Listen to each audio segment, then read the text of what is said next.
Good afternoon, everyone. This is Paul Thorpatz from Pengana Capital, and I'll be hosting today's webinar on the Pengana Absolute Return Asia Pacific Fund.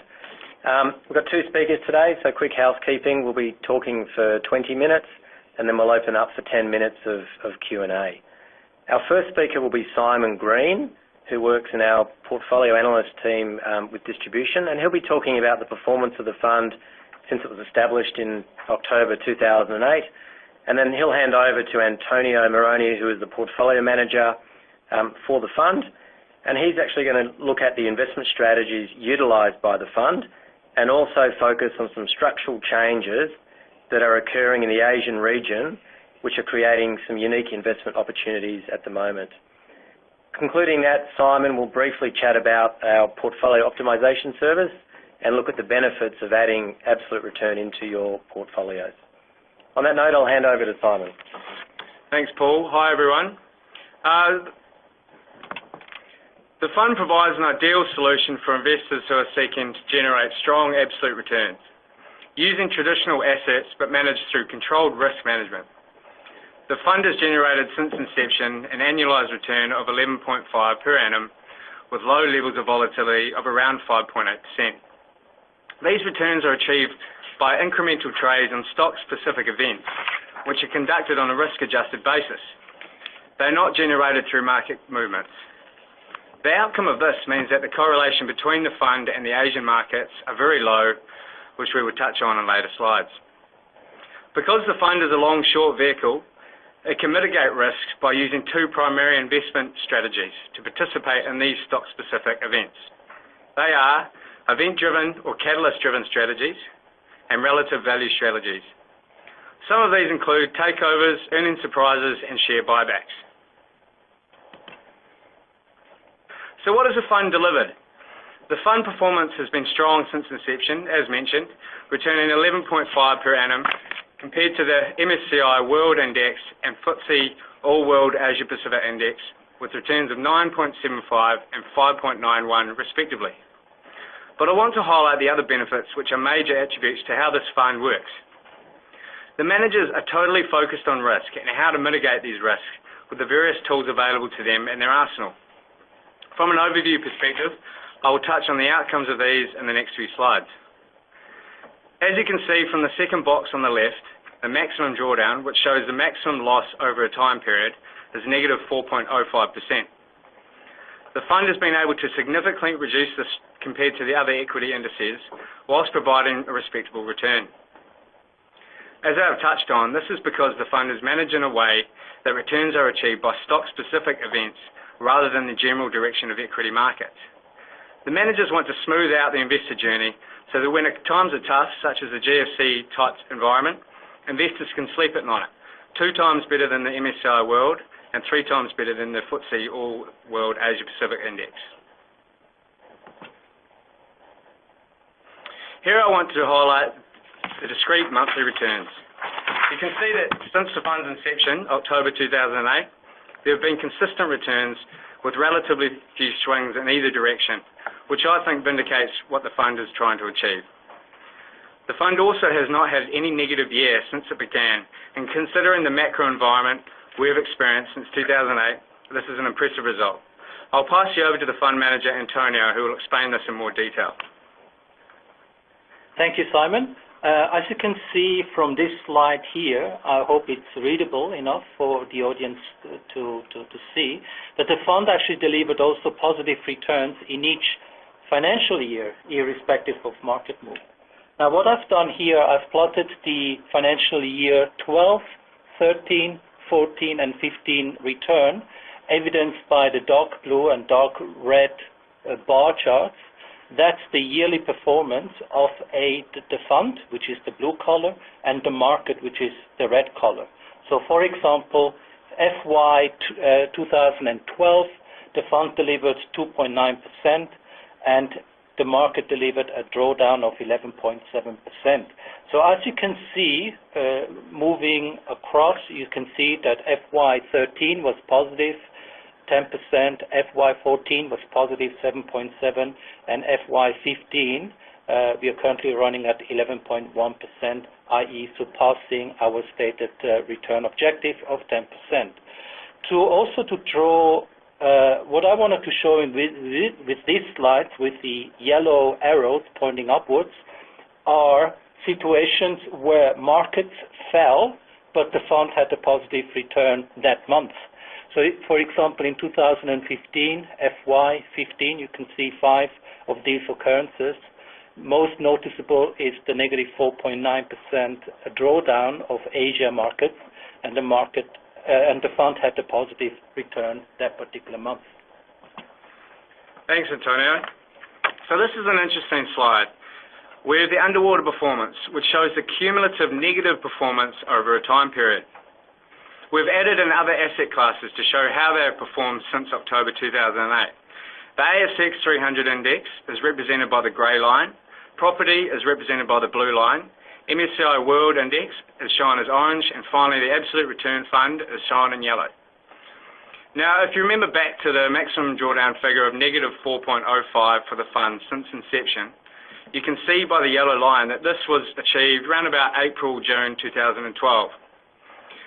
But as also shown, the fund's performance has been very resilient to turbulent times when comparing them to various other asset classes within this time period. And its recovery from those lows have made it stand out of the pack by quite a long way.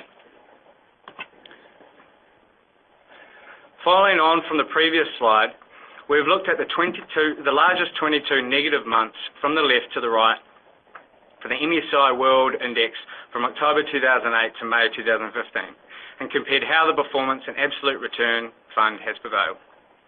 Because of its low correlation to equity markets, returns generally are opposite to that of the market. Note February 2009, the market was down 10% and the fund retained a modest 1.7%. I really want to highlight here that these are the worst months from October 2008, which the fund has managed to preserve capital. Here we have the broken down monthly returns into buckets of 1 percentage point increments, which, as you can see, forms an asymmetric distribution curve. Management don't try and time the market, but rather use their fundamental analysis and experience to return consistent results. Now, in an ideal world, we would like to have returns all on the positive side of zero, but as this is hard to achieve, we aim to minimise extreme tails, both positive and negative, so that we can obtain consistency with returns you receive as investors. The blue lines show that consistency and that there are no real outliers when comparing these to the indices. I'll pass you over again to Antonio, who will explain the fund in more detail. Thank you so much, Simon, for your detailed performance analysis of the achieved results of the fund. I'm sure many people in the audience have already seen these slides. I quickly touch upon the event-driven strategies utilized by the fund. As you can see on the upper buckets, we're looking at merger arbitrage situations, and we look at announced M&A deal situation. Also of paramount importance is holding company arbitrage situation, where we're looking at listed parent versus its listed subsidiaries, any deterioration from the NAV or discounts to NAV.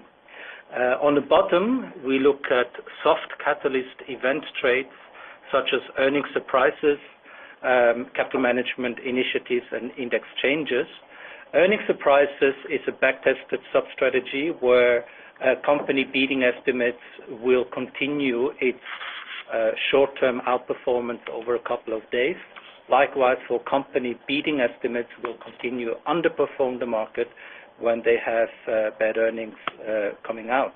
Capital management initiatives involves share buybacks, demerger spin-offs, and any sort of balance sheet enhancing transaction to minority shareholders. Index changes is the last sub-strategy that we're looking at, and also directors buying and selling activities is monitored through our monitoring tools. This slide is an interesting one because it really shows how broad and how pregnant the opportunity set is within the Asia-Pacific markets.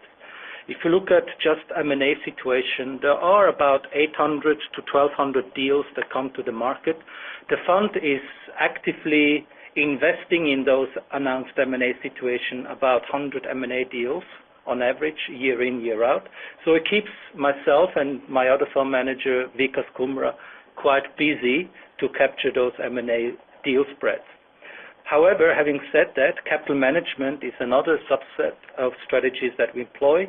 Here we're looking at companies buying back shares and also announcement of demergers and so forth. And that's being captured by our proprietary models. All these events, they come to me on a day-to-day basis, and we are analyzing those events and making investment opportunities from those. I would like to touch upon what we're currently seeing as titled as structural changes in Asia that create these opportunities.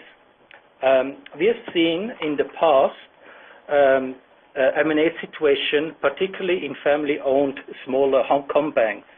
I'm talking here about the acquisition by OCBC Bank, a Singaporean bank, buying out Wing Hang Bank in Hong Kong, and also Chongqing Bank, which was acquired by Yuxiu Financial in the past. However, beginning this year, we've seen a major situation involving Hutchison Whampoa and its parent company, Cheung Kong, jointly announcing their largest group restructuring since 1997. Now, this created and unlocked value for shareholders embedded under the previous vertical structure, as there were double holding company discounts which were removed. Billionaire Li Ka-shing plans to put his property assets into separate companies by letting Cheung Kong buy out Hutchison Whampoa shareholders in a $24 billion deal that will create two separately listed companies, Cheung Kong Holding and Cheung Kong Properties. The fund was able to greatly benefit from this situation. Also in Korea, we see major restructuring happening as we speak, and that involves the biggest company group, Samsung Group. We've seen a merger between JL Industries and Samsung C&T, and the board of directors of both companies decided to merge as a merger of equal. We believe that there is incredible value for Samsung C&T shareholders, as the scrip terms currently grossly undervalues Samsung C&T. And we've already seen and witnessed shareholder activism by Elliott demanding a higher scrip consideration. The other point to mention is really focused on Japan. There are a lot of driving positive aspects currently driving the Japanese equity market, as there is a significant level of domestic institutional pressure for Japanese corporates to improve their capital efficiency. This is done through the third arrow of Abenomics, the creation of the Nikkei 400 index, the government pension investment funds, reallocating into higher weightings of Japanese companies in their asset allocation, and also the new institutional investor stewardship code and the upcoming introduction of corporate governance codes. So in reaction to all this, the fund is experiencing a significant increase in value of share buybacks and also dividend increases by corporates announcing higher dividend payouts to shareholders. So this has led to an overall significant improvement of ROE of Japanese corporates. What we have done, we used that situation, we built long baskets with the fund to capture this alpha or relative outperformance hedged against Nikkei or Topix futures, thus completely eliminating the market or beta risks. Stocks announcing buybacks show persistence of outperformance following the initial buyback pop, with the average stock outperforming the market by roughly about 10% following the 12 months. And that is tremendous opportunities for us in Japan to capture those events. Likewise, structural changes in Australia, we've got the return of the private equity, PE investors. The reason being is because earnings yield is simply higher than funding costs, and that propels and spurs PE private equity buyers into this market. The next big topic is China SOE reforms. Now, this is massive as China is currently in the process to cut the central state-owned enterprises to around 40 from 112 by restructuring. In China, there are mainly two categories for SOEs, competitive and strategic. And SOEs in competitive industries will be the first batch to consolidate. We've already seen this in the China CSR-CNR rail stock merger, which the fund was active in, as China is focusing on building large national champions that are strong internationally to compete for contracts and orders. Likewise, we have also seen significant asset injections by parents year to date, such as Kohli, 688 Hong Kong, listed in Hong Kong, which is a property developer. So asset injections has the benefit from government side of monetizing some of the assets, state assets, and the money can be used to pay down debt or infrastructure spending. The next slide shows you the M&A across Asia-Pacific markets. I discussed these slides in greater details before, but just to summarize is that Japan offers a low-risk environment. 97% of deals that come to the market, they complete. The IR in those trades are between 6 to 8%. Australia, 1 in 5 deals break, but the spread is quite significant. We're looking at 14 to 16% IRR. What sets Australia apart from the other market is that there's about historically a 45% probability that the first bid being tabled first is not the last one. So we see multiple deal bump situation historically in the M&A Australian market setting. Asia ex-Japan is a combination of those two geographic regions, but 1 in 10 fails, which is not a bad outcome. But what attracts us more is the spread or the realized IRR in those trades. They can be at times be superior than 20%. Our investment process is quite strong. 70% of our day-to-day work is deal and event-driven specifics. Here we look at, particularly in M&A situation, we look at deal terms, deal conditionality, and of course interpreting and understanding, the motivations for the target and acquirer, whether it makes sense to merge or not. 20% of our day-to-day work is company fundamentals. If needed, we do DCF, LBO, and peer group analysis just to quantify the upside in each trade and also to quantify the downside in each trade. Lastly, 10% is our quantitative analysis, i.e. what I mean by that is our constantly screening for the investment opportunity set and also our continuous backtesting to ensure the alpha is robust. Now, risk management is detrimental to our or is a major part of our integral portfolio management process. Risk management is achieved through diversification. We currently have about 60 to 70 positions in the book, so we are fairly well diversified.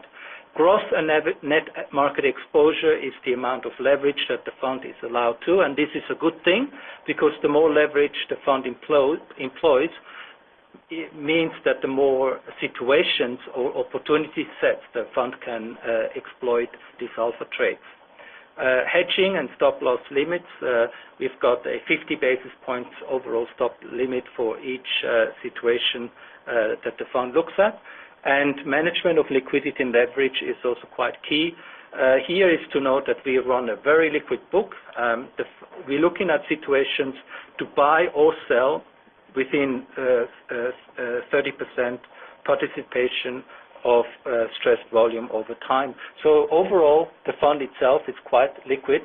If we were to liquidate a whole fund, it would take us about 4 to 5 trading days to completely honor shareholder redemptions. This slide again shows you the summary of what I just explained before. It shows you the blue line is the gross exposure. It shows you the amount of leverage that the fund employs. The red line is the overall net exposure. That's the hedged book. So we run on average about 8 to 9% residual market beta. And the bars shows you, our long exposure, say plus 100% versus our short exposure of 80% or 90%, which leaves the residual net exposure at around 10, 11%. Again, diversification, I mentioned that before. We are not only diversified through a large number of positions in the book, but also within the strategy that the fund invests as well. So you can picture in a stale M&A market environment, there's not that many deals that comes to fruition. However, we can diversify into other sub-strategies like capital management and holding company arbitrage situation.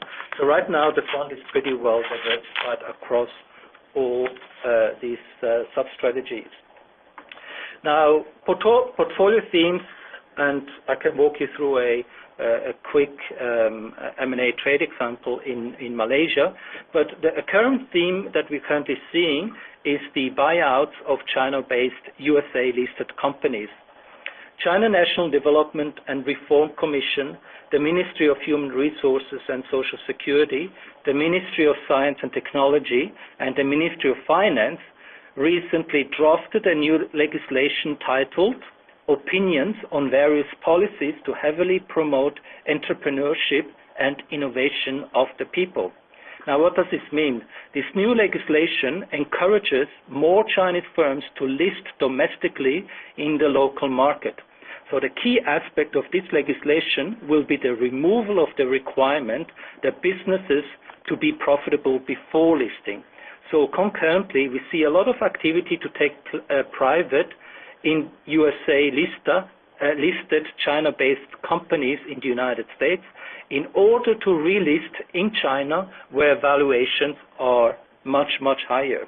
I'll give you an example. Back in 2013, in May, Focus Media was taken out and is just about to relist in the Chinese market at a much substantial higher premium to its original buyout price. Since mid-April this year, there have been 14 announced buyout proposals, with the latest being Qhoo 360, an internet security provider listed in the United States.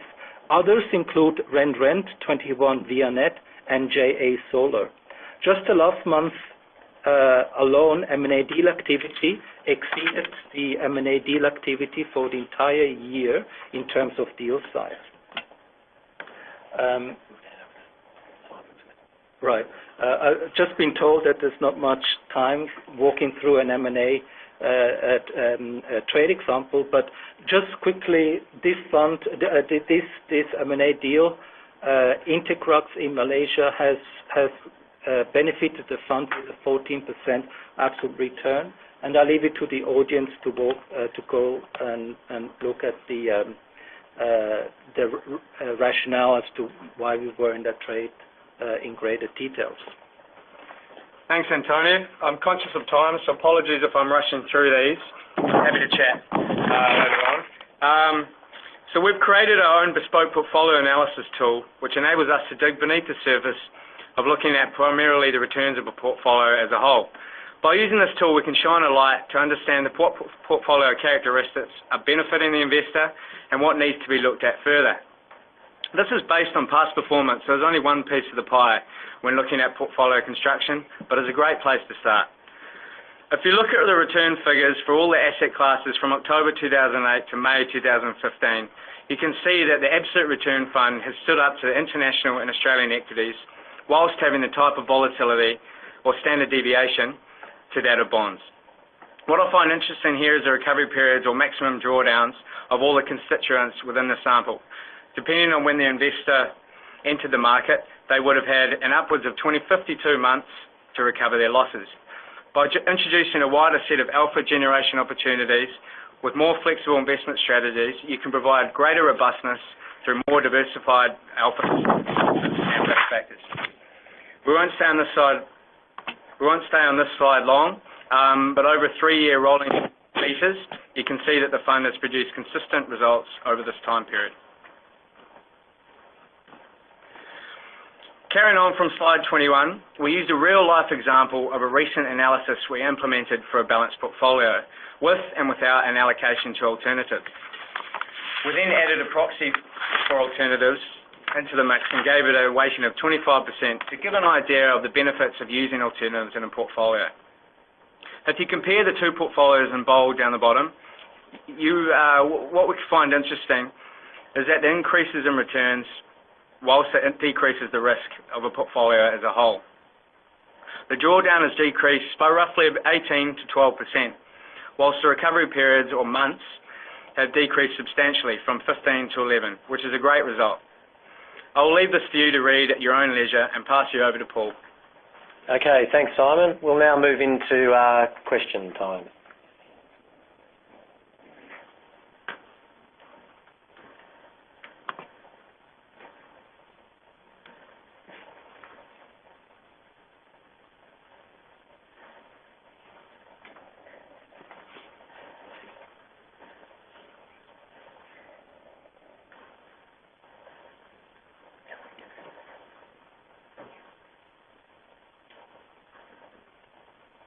All right, just checking if there's any questions to come through.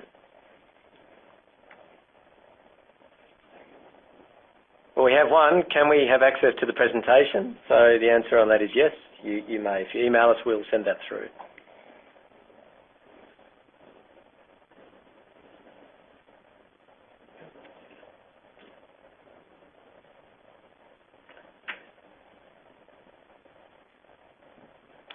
There's a question from Greg Baker.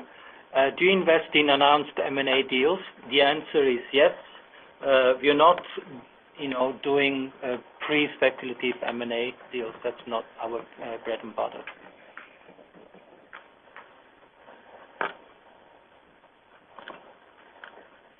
I've got another question from Tom Curtis. To what extent is the current Australian economy affecting your M&A outlook? The Aussie economy doesn't really affect M&A deal activities because, 75% of deals that come to the market are strategic in nature, are not financial in nature. So therefore, we see M&A deal activity at these levels in Australia being as they are. But I mentioned before, funding costs are at extreme low, whilst earnings yields are at higher levels. That is a phenomenon that will continue to persist in the Aussie market.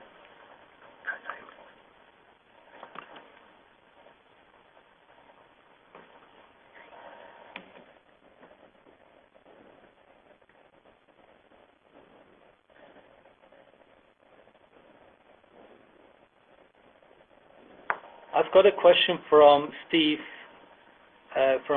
Would you consider moving to daily liquidity unit pricing?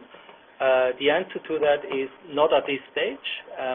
The structure is such that we have an offshore and an onshore fund offering. The onshore fund feeds into the offshore feeder share class, and right now we are the monthly unit price is internationally very well as the standard to do monthly liquidity.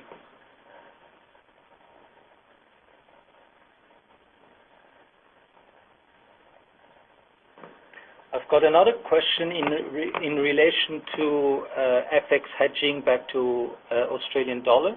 So the answer to that is the Australian dollar unit share class is predominantly fully hedged against movements of the Aussie dollar and the US dollar. So the answer is we are fully hedging all currency risks pertaining to the book.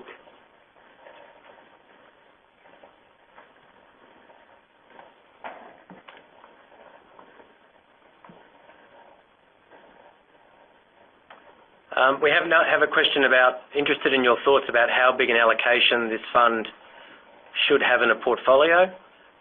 Look, again, this is a case-by-case thing where each group needs to look at.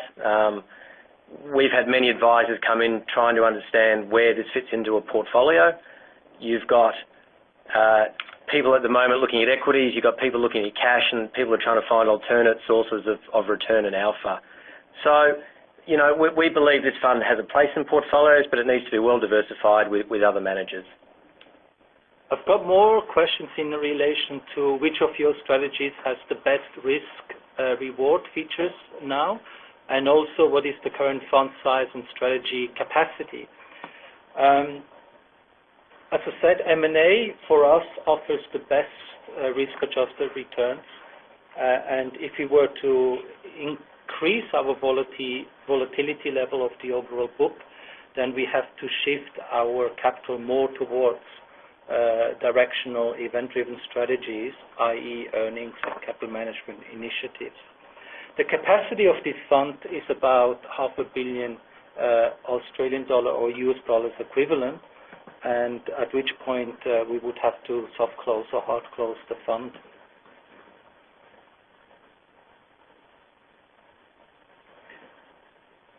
Another question is, can you talk about the opportunities you have when markets are very stressed? Now, this is an interesting question because if volatility creeps into the markets, that creates predominantly mispricing opportunities, particularly in the holding company arbitrage situation, because there's going to be a dislocation, a temporary dislocation of spreads pertaining to discounts across the holding company arbitrage universe, particularly in Hong Kong, Japan, and Korea. So that creates actually an opportunity when markets are in a stressed state of mind for the funds to employ capital in these situations.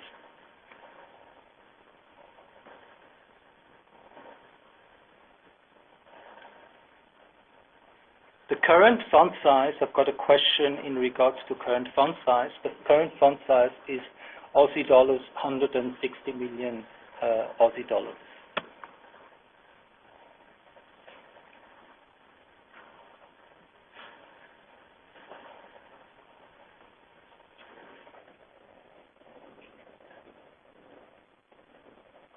I've got a question here on whether I think the Chinese equity market is overvalued or in a bubble. Again, my job here is not to give predictions whether or not, you know, markets will rise or fall. We are just capturing the corporate events also in the Chinese equity market. But what I do want to say is that probably in China is currently 95% of what drives the returns in China are retail investors, and that has formed a little bit of a bubble. But I think we have three themes right now in China. One is the northbound and program and southbound program for investors to participate in these markets. What I mean by northbound is that people like yourself and myself to buy for the first time ever A-share listed companies in China. Southbound means the mainland Chinese are able to buy Hong Kong listed companies, and that creates an opportunity and liquidity for those markets. Also, if you think further down the road, there is an incentive for a potential inclusion to include A-shares in the emerging markets indexed by Morgan Stanley. This could be, see a $2 billion passive fund inflows. The A-share inclusion in emerging markets index may occur in May 2016. Also, China weight in the FTSE All World ex-US index is currently only at 4.8%. Once China A-shares become fully available to foreign investors, the country weight in that index would more than double to more than 10%. So it's really that phenomenon in China right now that the Chinese market is opening towards the opening of the Chinese capital markets through those programs. Another question, is there a US dollar fund class? And the answer to that is yes, there is. All right, just keep bearing in mind time. We might wrap up this webinar at this point. For any other questions that have come through or you continue to send through, we'll make sure we get back to you with a written response to that. Thank you everyone for dialing in, and we look forward to seeing you at our next webinar.